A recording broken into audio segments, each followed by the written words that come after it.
What's going on, YouTube? Cabo over Gary back here. I'm out with my trucks, and it's a very good day. And I'll turn you around so I can show you why. So on the Ford, I spent 4 hours pressure washing underneath of it and got it pretty clean. This is a nice thing about being in Texas is like, that's the frame, like no rust. Manifold's got some surface rust. The inner fenders are in the back of the truck. There's a little bit up here underneath the battery scuff, but yeah, I was pretty happy with that. Where the fender flares were is good on all of them, so that's all good.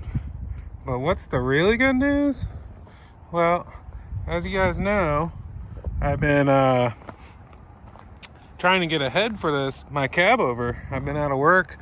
I looked the other day, it was December 2nd that I posted the video where I tore it down. So December 1st was the last day I worked it. And it blew a head gasket and the head ended up being cracked. So I've been fighting trying to get one ever since. And they sent me a tracking number that showed it going to Utah when I finally found one. Well, and I couldn't get a hold of the company. Well, luckily, it showed up yesterday. I got it late last night. I had it shipped to my buddy's shop and he dropped it off here. It was dark, so I couldn't see much, so I haven't opened yet. But that's supposed to be the head for this. Also last night, as you know, my truck's got Bronco seats in it and the center console's all jacked up because it had a big subwoofer speaker in it. So I scored this beauty. I mean, for a 30 or 25-year-old seat, man, that thing's in good shape. And I got the cup holders that go there for it. Yeah, I was excited. Factory seat. I mean, it's got right here and a little here that I might be able to clean out and some right there. But overall, I mean, it's stain free. So really excited about that because I wanted to, you know, I take my dog Edie with me and every morning going taking kid to school and stuff like that. So I wanted to be able to continue doing that. I couldn't do that with the bucket seats in that truck and the kid. So, but yeah, today's video is going to be, I'm going to pop the cab up here and unbox that head. I got to clean the deck surface real good and get it on there. Oh, more good news is the wheels for the Super Duty came in. I found brand new Alcoa factory wheels for this truck, which I'm really excited with. Also, the front springs to take the lift came in yesterday. So I got those two things. So I need cab overs first, and then this, I'm going to take the springs off. Hopefully by next Friday, this will be back on stock suspension with that seat in there and be able to run and drive. I got a lot more little things that I want to do to it. I actually am going to have somebody paint it now. I found someone that paints for a living that's affordable and will end up coming up with a better job than I can. So I got a lot of work to do on this too. Cab overs first. Another thing about the cab over is as I get older, I'm kind of learning my lesson on a couple of things. So this has an L10 motor in it, and it has I put a number 5 fuel button in it, and it was turned up a little bit. I am going back to, I think, a number 10 button is what I was told would be close to stock. I have a 7, so I am going to be turning the fuel back down, running it more stock. And I just think that's the way to go. As I get older, I just think that they were designed that way from the factory for a reason. So I'm going to keep all my stuff as close to stock as I can. Now, with saying that, that truck does have an intercooler kit on it, but I can't see how that can make it less reliable because it's just going to cool the air charge. So I am going to leave that in. And the other modification that was done to it before I got it, it does have an electric fuel pump conversion kit from the mechanical, which I don't really care.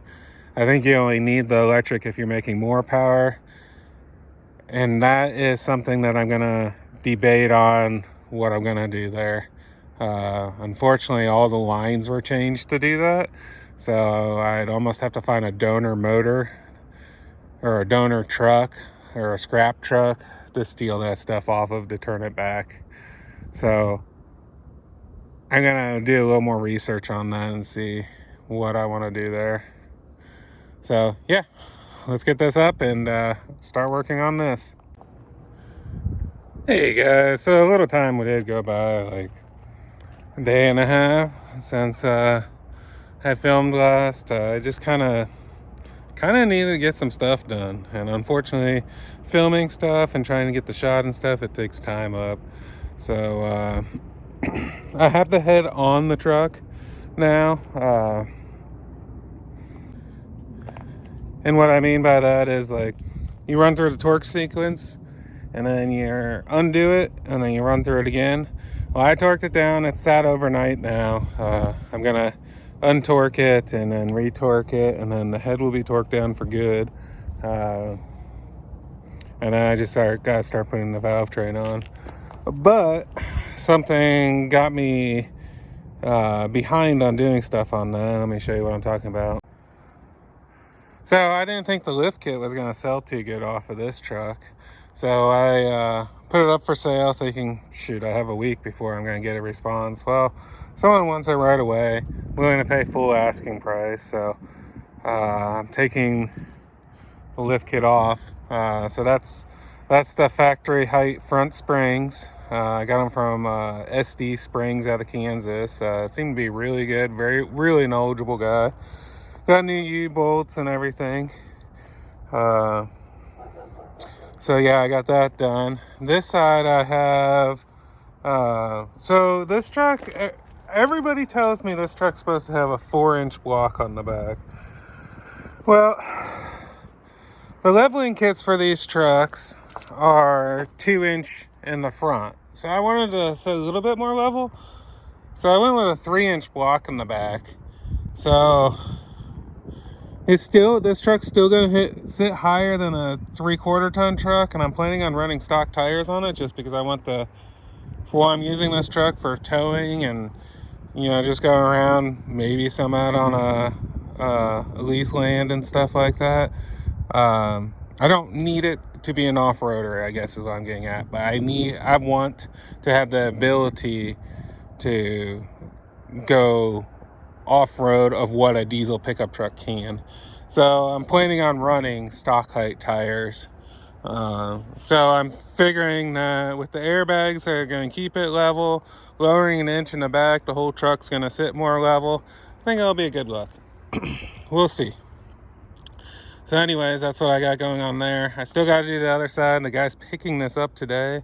So instead of working on my truck like I need to be, I'm working on this one, which this is supposed to sit until my cab over's done, but I don't know how long it's going to take to find somebody else that wants the whole lift kit, and the guy's from out of town and he happens to be in town, so I just need to get it done and get it gone to him. But yeah, that's it. So much higher up than it did before. So yeah, I'm pretty happy about that. I mean, these lift blocks here, I mean, they're huge. I mean, that's just so much leverage on the twisting force of it when towing and stuff. I just can't imagine that being good on stuff. So yeah, so I gotta cut the U-bolts. They sent long U-bolts, unfortunately, so they all are gonna need cut, and I gotta bolt the airbag system back down. But after that, this thing should be all stock height. I got new shocks already. I went with Blistein's 4600s. I was just gonna go Monroe's, but the Blisteins weren't that much more, and I was like, shoot, I'm already this far in it. I am debating one thing. The steering and everything seems tight, but I'm debating on doing the ball joints and tie rod ends. I have to do a pitman arm because it had a drop, and I have to do a track arm and a track arm bracket because this had a dropped one with that. So that's all coming. That's all Moog stuff that I got coming. I'm really tempted to finish rebuilding the front end and pull the hubs apart. I got new brake pads,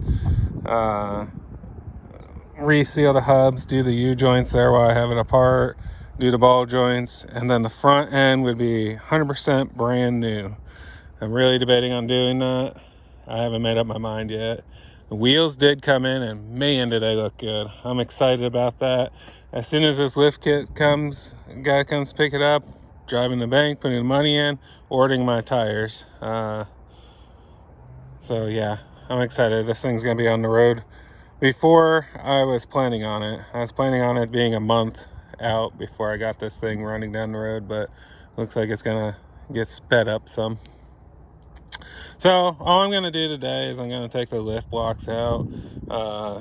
If I showed you guys how I'm doing that, I'm sure you guys would cry safety police all over the place, so I'm not gonna show you because I don't want to hear it.